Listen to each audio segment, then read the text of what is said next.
Hey guys, welcome back to Through Their Eyes. This is Season 3, Episode 1, recorded after Season 4. We are excited to have this back recorded here at Polishing the Pulpit. A couple of housekeeping matters before we jump into this and tell us who all's here, tell you all who's here. We are recording these at PTP, and there's going to be a little bit of a difference with the Did That Really Happens this particular season. Some of them will come out as Did That Really Happen? 2 of them will come out as This or That, and 3 of them are already recorded, 2 of them already being aired on the network already. So bear with us. We're going to get them all edited and named and titled and put together so that there's some cohesion here and you can know what that is. But this year's season is called Advice to My Younger Self. So we've asked several different preachers, including Wayne and I, at the end of this season, we'll sit down and talk about the advice we'd like to give to ourselves, about the things that they wish they could do differently if they could hit the rewind button. And I know that there are a lot of times where I wish that rewind button was available and that we could hit that and go back and change some things. So as we jump into this, I want to start by saying we are a work of the Memphis School of Preaching. We're glad and proud to be that. We also are privileged to say that we're also able to have ministers from the Alumni Association be a part of this network, and also several different hosts and guests that have been here from different places and locations. This year we have on this episode Brother Larry Acuff. Larry, welcome to the program. Go ahead and introduce yourself. Thank you very much. Well, I am in my 63rd year as a full-time local preacher. Now I have resigned because I'm going to go in a different direction. But I've been preaching at the Lithia Springs congregation, which is in the Atlanta area. I tell folks, when you come to Six Flags over Georgia, we're the nearest congregation to Six Flags. Mm-hmm. And we've had a lot of visitors at Lithia Springs as a result of that. So I've been there for 20 years, and it's been a good work. And so I'm just really looking forward to gospel meetings, lectureships, this kind of thing coming up. Well, certainly, Wayne and I travel a little bit more. It's a little different. We're not just doing meetings year-round and lectureships, but we travel for the works that we do, and I think you'll like that life. I'm sure. Well, it's going to be different. On October the 21st, I will get up out of bed, and I will not have to think about preparing a church bulletin. I mean, you think about that. For 20 years, every Monday morning, with the exception of the last 2 weeks of December, I'm the editor of the bulletin. And so, it's going to be a unique situation for me. And again, I get up on Monday morning. Of course, I plan my sermons out over time, but when you think about getting up today, I do not have to plan what I'm going to preach next Sunday. Now, I'm sure I'll miss that for a couple of months. I'm not going to do anything for a couple of months, but then after that, I'll jump into a full schedule again in some other areas. But it's going to be a different kind of work. Yeah, naturally. Well, one of the things that you'll get to do is contemplate all of your life decisions. Yeah, I've already done that. Well, let's do it again on this program and talk about younger Larry. All right. And see, when we talk about advice you'd give to yourself as a child. By the way, Wayne Rogers is here. Yeah. You, man. Good to have you, Wayne. I'm glad to be here. This is the first one you're hearing. It's like the 30th program we've done this week at PTP. Please bear with me. When you think back to around age 3rd grade to 8th grade, that's about the age frame we're talking about when we talk about being a child. Obviously a 7-year-old may change some of the things that he would do, but he's not even really aware that what he's doing is off kilter, as well as someone in the 3rd through 8th grade. What advice, Brother Larry, would you give yourself if you could go back and talk to that version? Well, I think I would pay a little more closer attention to my mother. My mother had in her mind, she wanted me to be a preacher. Now, I told folks, I wanted to be a bum, so both of us were happy because I became a bum preacher.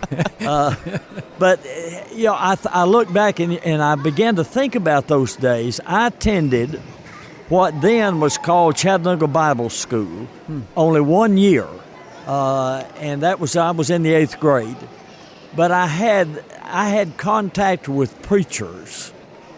And I think I think my mother's goal, and probably deep down in the back of my mind, even though I'm in the 4th, 5th, and 6th grade, these gospel preachers would hold meetings in our congregation. We had them in our home, some tremendous men. I remember one year we had B.C. Goodpasture, of course, Brother Goodpasture deceased now. We had Brother Willard Collins. Brother Collins deceased. I was baptized during a gospel meeting when Brother Willard Collins was doing the preaching. So I think as a child at that time, my grandfather was a preacher and an elder. But at that time, that was not on my radar. It was on Mother's radar, but it was not on mine. But I think as a child, one of the things that was interesting, and I think as you look at your childhood from, 3rd to 8th grade or whatever grade, I attended every service of the church, Sunday morning, Sunday night, Wednesday night, gospel meetings. We always attended gospel meetings. And so I think as a child, I think a seed was planted in my mind. I loved the church. I loved going. I loved attending the assemblies. I loved being a part. I was the first Sunday that the White Oak Church of Christ in Chattanooga began. I was in this service that day. Wow! It began on the first Sunday of November in 1947, and I was there. So I saw that congregation grow from the corner of Linden Drive and I think Memorial and how that we built a basement and then eventually the auditorium. And my dad was heavily involved in that.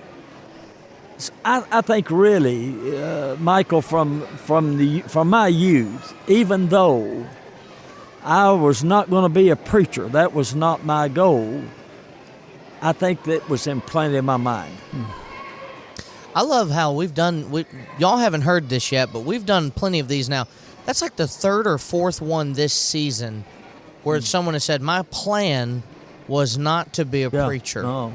And yet there's some of the greatest preachers I know and some of the most faithful preachers I know. As a recruiter for a preaching school, this is good. Thank you. Well, you're helping me here. As a teenager, I was heavily involved in the church, but again, not in mind of being a preacher. The White Oak Church in Chattanooga had a tremendous influence on me. It was a great congregation. We had an excellent eldership, and I will never forget, I was probably 14, 15 years old, and in one of our Bible classes, a brother by the name of Bill Dean, very intelligent guy, worked for TVA. He asked the elders, can we start a church bulletin? And the elders said, sure. The church had never had a bulletin before. So our class started a church bulletin, and I was the first editor of that. I couldn't type. My mother bought a typewriter for me to help me to do that. So I think all of that had cemented in my mind the concept. I always wanted to work in the church. Anytime the church was involved in anything, and I think that comes from probably the training that I had. I don't know. It just I loved to gospel meetings, and I loved preachers, and to be able to meet these men, I think it was a great product for me. I enjoyed it. Yeah. And then at some point, naturally, I graduated from high school and went to college. I was going to be a dentist when I started college. I had spent so much time in a dental chair as a teenager, and I thought, wow, this is a great thing to do. So I took, algebra, chemistry, those kind of classes. And the thing that was interesting for me was, I've said this, my mother wanted me to be a preacher. And so what would happen, my college roommate wanted someone to go preach for him one Sunday. He was going to go home. So he asked me, he said, would you go preach for me on Sunday? And I thought, you know what? I've either got to stay at school and eat the food in the dining hall at church or at the school, or I can go down there and preach and get a good dinner on Sunday. So, I mean, they had these great big old butter beans on. I thought, oh man. So I thought, okay, I'm gonna go do this. So I memorized 2 sermons, and it was in Mott, Alabama. So I went down there to preach for him that Sunday, and in school, I'm sure you guys have known because you've been in school. You've experienced this, so it's not something new. But other guys who were preaching in congregations on Sunday, they wanted a Sunday off, so they'd say, Acuff, would you go preach for me Sunday? So, I mean, it was rather simple. I'd memorize 2 sermons, so I'd do those same sermons. Yeah. And it was kind of interesting. In the summer months, my mother lined up places for me to go preach in the summer. So I'd go to these little congregations. She'd go with me. Yeah. I think about the 4th Sunday, we came out of service, and we were sitting in the car. Mom would always go with me. And she said, Larry, do you think you might learn another sermon? So that's kind of the thing that but still, I was not going to be a preacher. And I started just filling in on Sundays. And then when I went to Lipscomb, graduated Alabama Christian, went to Lipscomb, I went to see Brother Collins, and I told Brother Collins, I said, if you've got a place somewhere I can preach on Sunday, let me know. And it wasn't 3 or 4 days. There was a note in my mailbox to go see Brother Collins. So during that time, but my goal was to be a school teacher. That was what I'd planned to. I did not go to college. I did not. Now at Lipscomb and Alabama Christian, I took Bible classes. Every student does that. But all the courses that I took in school were to point me toward education. Yeah. Well, and now you're in education. I think about all you've done, teenager, adult, college, and all of that to where you're at now. It's an incredible thing to think back to all of the different things. I haven't said this on any of the other episodes, but I wanted to be a sports broadcaster. That's what I wanted to be. And I remember going through and looking at all of the necessary requirements for that. And it said that basically in order to get into like NBC Sunday Night Football, Al Michaels was my hero. Love Al Michaels. The Miracle on Ice call, some of the Super Bowls that he called for the Steelers. I mean, he was just incredible. I thought, that's going to be me, because somehow I was going to be good enough to be that. Yeah. And I looked it up, and either you had to take like 12 years of school. Sure. And then 20-something years of journalism, all of these other things, and then hopefully you can crack the top, teams of regular Sunday afternoon broadcasting. Then maybe, just maybe, you get lucky enough to be graced with the opportunity at NBC, or you could play. And if you play, you got a much better shot. And I remember thinking, none of that sounds appealing to me. I like watching the games. I don't want to play them. And so I started to say, well, I'll just do something different.